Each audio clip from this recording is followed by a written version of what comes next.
Ngayon, si Samson daw ay nag-iiba siya sa mga iba't ibang tao. Meron siya, nakikita niyo sa ulo niya, meron siya mahabang buhok. Tapos ano kulay yung buhok niya? Kulay? Anong kulay ng mga buhok ninyo? Meron mga black, o minsan meron si Clarkson naka-color brown ata yung color ng buhok niya. Okay, so sino daw ulit ito? Si Samson. Ano yung nakikita niyo dito? Yung ginagawa ng dalawang tao?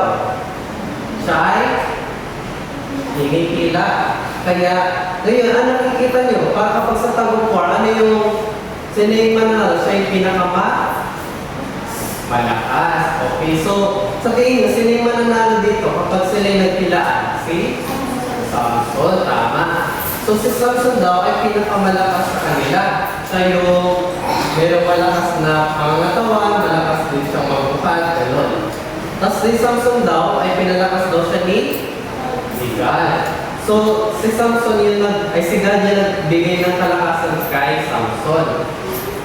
Ngayon, yung nakikita natin dito na yung binigay ni Gad ng kalakasan is nanggagaling din sa kanya mahabang buhok.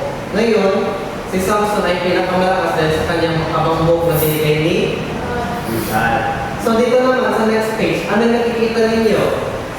Meron lion. So yung ginagawa ni Samson at ng lion, nakikita niyo ba?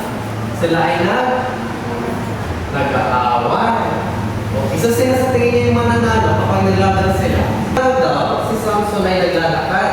Tapos meron siyang narinig. Ano sound ng lion? Gawin nyo nga. 1, 2, 3, go!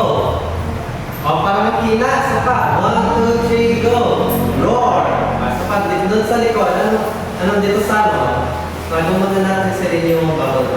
So, dito sa first row, anong sound ng lion? 1, 2, 3, go! Sila Kuya Edison, sila Clarkson, tapos sila Nika, tapos ano pangalan ni Kuya?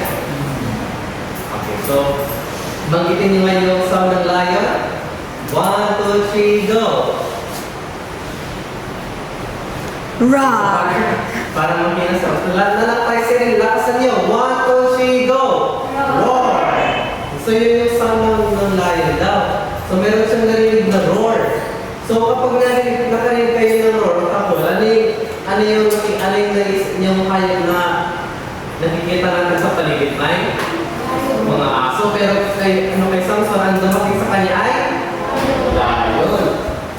Ngayon daw, ang lion ay mabangis na hayop. Ngayon, so sila ay si lion, naghahanap siya ng pwedeng makain niya, tapos nakita niya si Samson. Ngayon, nung nakita niya yung lion, ang ginawa ni Samson ay pinatay niya yung ano yung pinatay niya? Mga langaw ba? Mga lango? Ano yung pinatay ni Samson? Yung lion. So, doon, ano sa tingin niyo kung bakit natalo ni Samson yung lion? Dahil siya ay malakas na. Tapos ano yung, bakit siya malakas? Kasi kanyang makaba o matiligay ni sa sultan. Okay, so next naman, ano nakikita niyo dito sa ano? Mayroong mga barko, ano pa? Baka, ano yung sinima nakasakay sa barko at nakatira sa mga baka? Mga sampo. Ngayon, ito yung mga Israelita, yung mga tao ni God. So yung mga tao ni God, yung mga Israelites ay nasa panganib daw sila. Tapos sila ay humihingi ng tulong kay kanino? Kung muna tayo sila bakit? Isa naman muna. So, ngayon, anong sinasabi natin? Kinig ka dito sila kinig ka sila ano yung sinabanggit natin?